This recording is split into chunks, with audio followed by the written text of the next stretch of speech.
never got around to our fall Rex video, so we're here with some more creepy fall video, fall book. Atmospheric, gives the vibes, basically. We've never read like any really horror books or anything, so we're not really the place for that.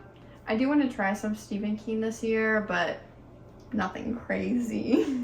We're more just about the spooky, atmospheric, creepy, setting the creepy, Halloween not vibe. scary. Yeah, I like to be creeped out, or like psychological thrillers. But even that then, make you wonder if you're going crazy. But even then, I just stop reading them. Like, wow, someone came up with this. This is so cool. Like, I don't even. It doesn't faze me. That's fair. You just appreciate like that imagination. The artistry. Shut up. Anyways, we're gonna be recommending these books kind of more based on vibes because a lot of them have a mystery element also. So they're kind of best if you just dive in knowing nothing. So we're not going to focus on the synopsis so much as why we think it's good for reading during this time of year. Okay. Do you want me to go to first? Because I think I have one more than you. I give an honorable mention. I told you 5.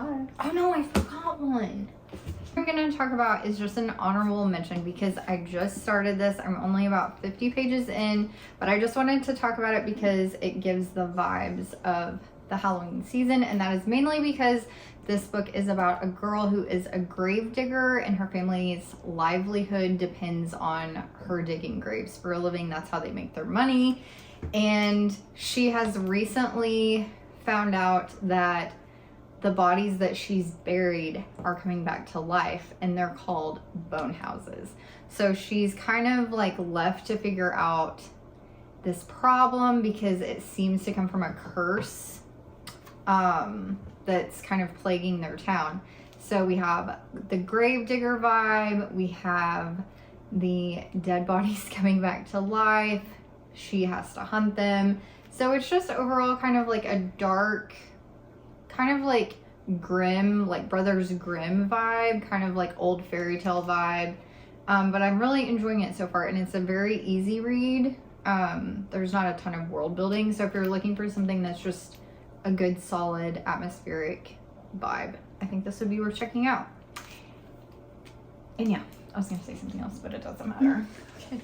My first book is A Forgery of Roses by Jessica Emmalynn, and I'll put a picture of like the actual cover. I found this Owl Crate edition in a used bookstore, so if you go looking for this, you're not gonna find it. But this follows Mira, who's an artist, and she has a special gift that she's specifically a portrait artist, and so whatever she paints will change the appearance of that person. And so she's kind of wanted almost in this community because magic is frowned upon, so she tries to keep it a secret. She tries to only paint what she sees and not to alter anything. And then one day the governor's wife comes in and is like, I want you to paint this portrait for me, or like, I'm gonna spill your gift and you're gonna basically go to prison. And she wants her to paint the portrait of her dead son in hopes that he comes back to life. And so she moves into the manor with him, with the whole family, and spends every day painting. And then she starts to find out that he didn't die by like a sickness or anything. It wasn't an accident. And so she starts to figure that out. And it's very interesting, very atmospheric. Anything in a manor, immediately sold. Okay. Next, I'm going to talk about The 13th Child, which I actually just finished today, and I took the dust jacket off because who reads with a dust jacket on? And obviously, I just wanted to stare at this beautiful cover. But this was such a beautiful story. I mean, it's based off of one of the Brothers Grimm fairy tales. This is by Aaron A. Craig, who is kind of known for taking fairy tales and retelling them into something a little more dark, but also very atmospheric. But this follows our main character, Hazel, who has been kind of adopted by the dreaded end, who is kind of like the god of death in this world. So he isn't like responsible for killing people. He's just responsible for like taking them after they die. But she is spent like living her life as a healer, but she also has a gift that I won't spoil by saying what it is, but it helps her in her work as a healer. But then one day she gets called to come and heal the king, and then there is kind of a mystery that unfolds while she's there trying to take care of him, because there's this plague that's like seemingly came out of nowhere that she's trying to find a cure for. And so she starts uncovering the origin of this plague, and it's just really vibey. Like the whole book is vibey. There's like a lot of her time is spent when she's younger in a little cottage, like working with all of her different tonics and not potions, but like elixirs and all of that. And then when she comes to the king's castle, it kind of takes a little bit of a darker turn, but I really loved this. It's probably one of my favorite books of the year so far. I can't recommend it enough, and Emmalynn will be forced to pick it up soon. Okay, my next book is One for My Enemy by Olivia Blake. I never read the Atlas 6. I've never read anything she's written except this. And I will say, I don't think this will be for everyone. You have to also kind of go in it with a specific mindset that it's going to be slow, but that's kind of her thing. And just a brief bit of the synopsis. It just says, in modern day Manhattan, where we lay our scene, two rival witch families fight to maintain control of their respective criminal empires. So it's basically like the mafia, but they're witches. And it's total vibe. It's sad at times. It's just really good. Kind of towing the line between like a spooky season book and dark academia. Like if you don't think The Secret History is for you, but you still want something like kind of prestigious, I think this would be good, because I think it's also considered YA potentially. So it's nothing crazy. And also like the mom is Baba Yaga. Their mom, the witch girl's mom, is Baba Yaga. So there's like some folklore elements too. It's just super vibey. So I didn't know that. I didn't know that part of it. That's cool. Okay, this book is a book that I will be rereading soon, because I read this probably like 7 years ago and I really want to read it again. This book is very creepy and very dark. So let me just tell you a little bit of what it's about. So there is this mysterious movie producer, and it's like there is this whole cult following on the internet about him, almost like the dark web, like underground, forums and whatnot, trying to uncover secrets about, not secrets about this man's life, but just like he's so reclusive and stays out of the spotlight, and everyone's just like, there's a lot of mystery surrounding this producer. And one day his daughter dies, supposedly by suicide, and this investigative journalist finds out about it, and he's like, I think there's more to this story than meets the eye. Like, I don't think this is a suicide.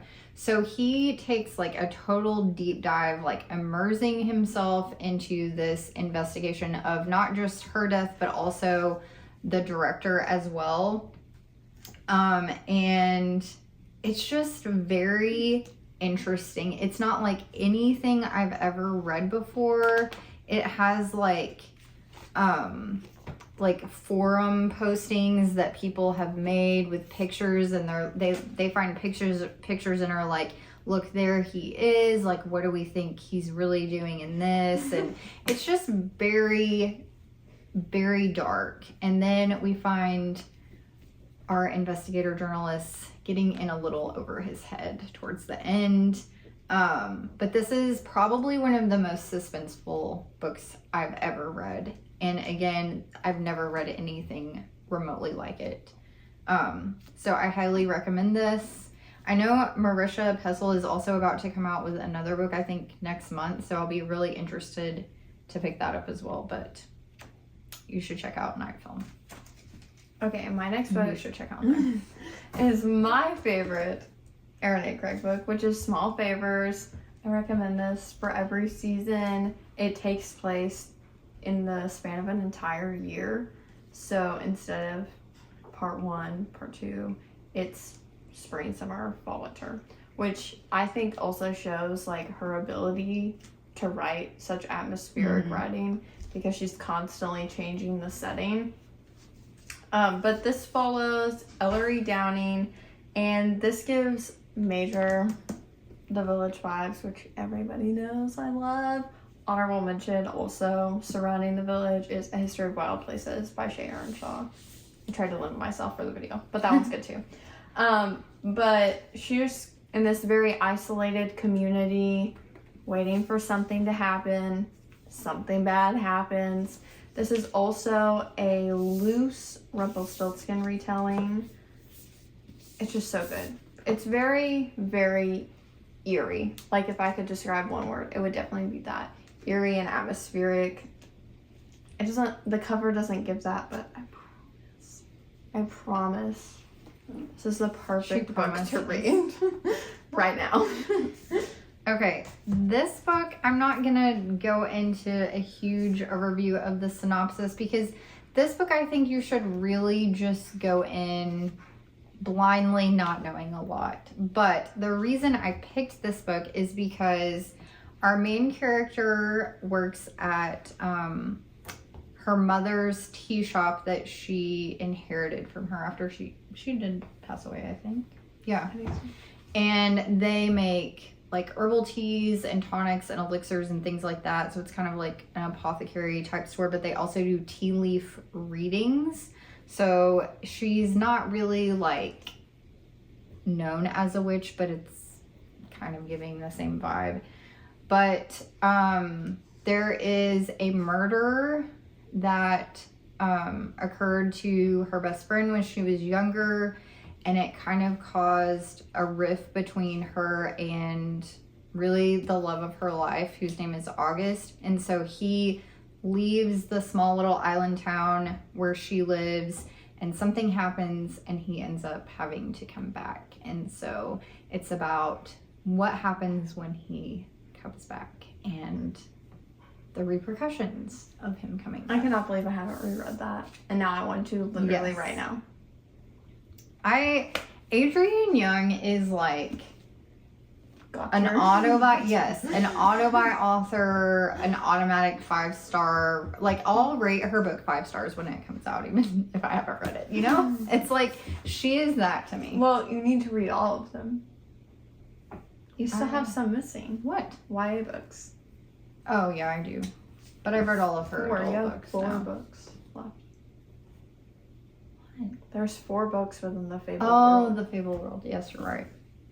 But I read that book during the summer because I got an arc of it, so I feel like I didn't get to fully experience But it. if you think of like, I mean, we lived in the Pacific Northwest, but if I was to try to encapsulate the feeling of the Pacific Northwest in a book, it would probably be this, because you can just like visualize a small little coastal island town with like fog rolling in off of the water, and that is this book. But also they talk about like how miserable the rain is. Yes. Like it's so realistic. Yeah. I mean, the cover literally has the Twilight filter on it. Basically. So if you read Twilight in middle school, you should read this now. It's But there's no vampires. good. So good.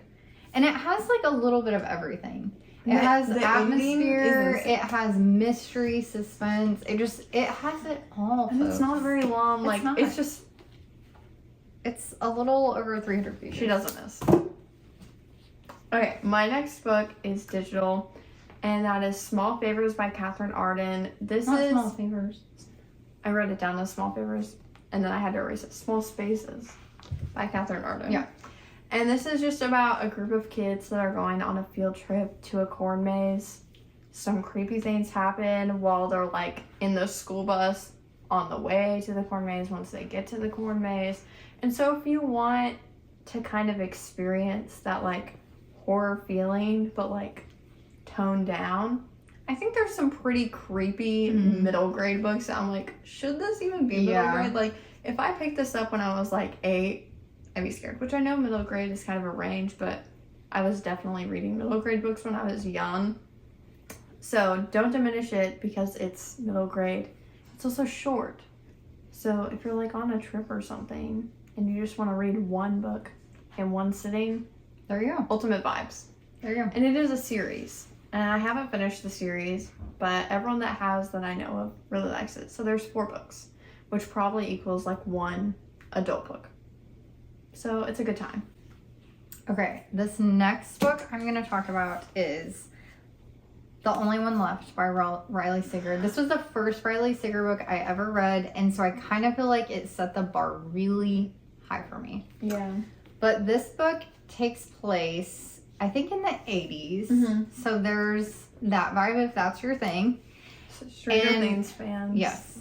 So this follows our main girl, Kit, who is kind of like a home health caregiver, and she is desperate for a job, and she gets sent to work as a caregiver for none other than the infamous Lenora Hope, who lives by herself on this cliff over the ocean. And the reason that she is infamous is because when she was 17, everyone in her family died, and everyone blames her for it. And it has this eerie little rhyme, which I will read to you now. At 17, Lenora Hope hung her sisters with a rope, stabbed her father with a knife, took her mother's happy life. It wasn't me, Lenora said, but she's the only one not dead. So as much as Kit doesn't want to work for her, she goes to work for her, and she just can't keep her nose out of unsolving the mystery of, did Lenora kill her whole family or did she not? She has to know.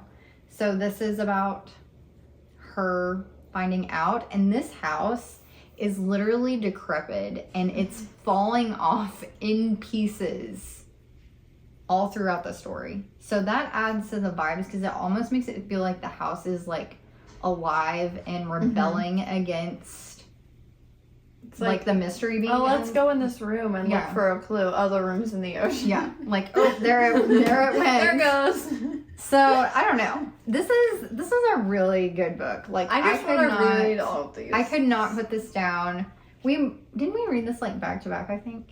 I thought we read it at the same time. I don't know. I know we read Daisy Darker at the same time. It was good until the end. Yeah. Anyways, this one, they came out around the same time, I feel like. This one was way better. It was very different, though. Yeah.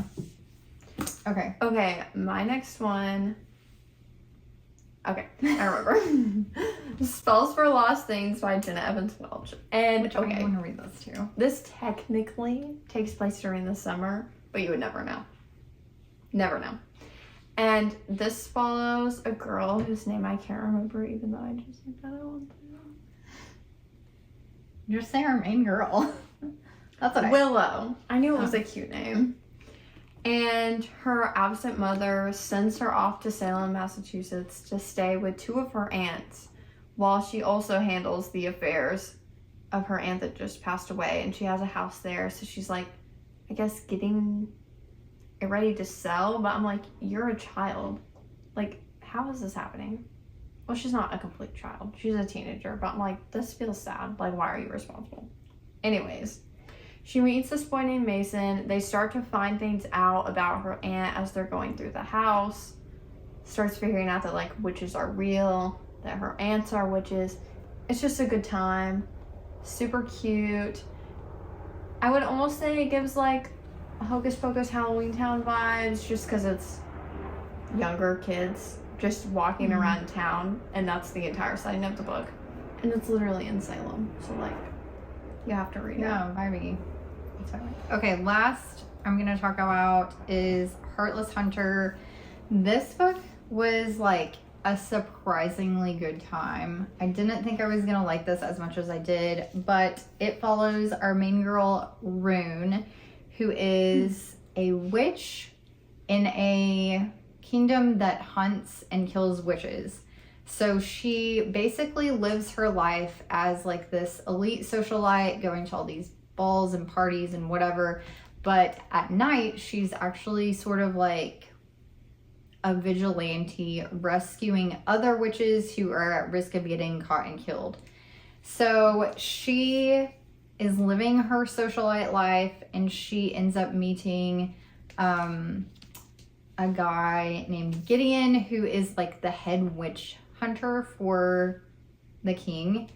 And so she decides like, hey, I'm gonna pretend to like, it's kind of like fake dating. Like, she's gonna pretend to like him so she can get information out of him. And then he suspects that she is the Crimson Moth, which is what they've like named the vigilante who helps all the witches.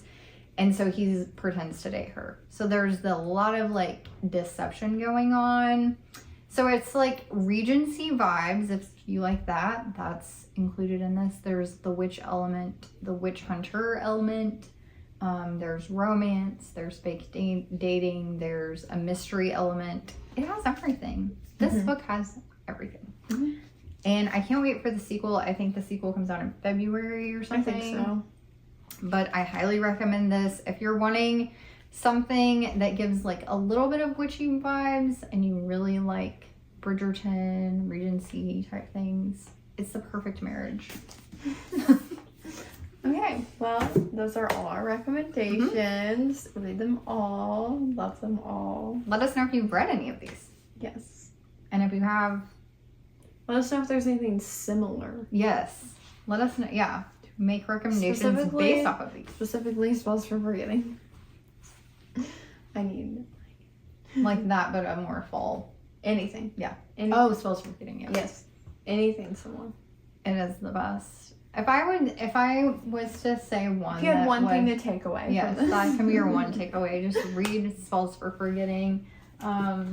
Let's give her another moment to shine. And I'm Just- sure you can find another video with a code to get your first book Yes. for $5. We don't have one, but Use code pumpkin. I'm pretty sure it was in the latest video I just watched. someone else said BAM. Oh, okay. There you go. Yeah. There's 2 options for you. So you have no excuse not And to we read won't it make now. any money off of that. We're just trying to save you some. Yep. So, anyways, hope you guys enjoyed this video. Be sure to like, comment, let us know, communicate with us, let's chat, and subscribe. And we'll see you in our next video.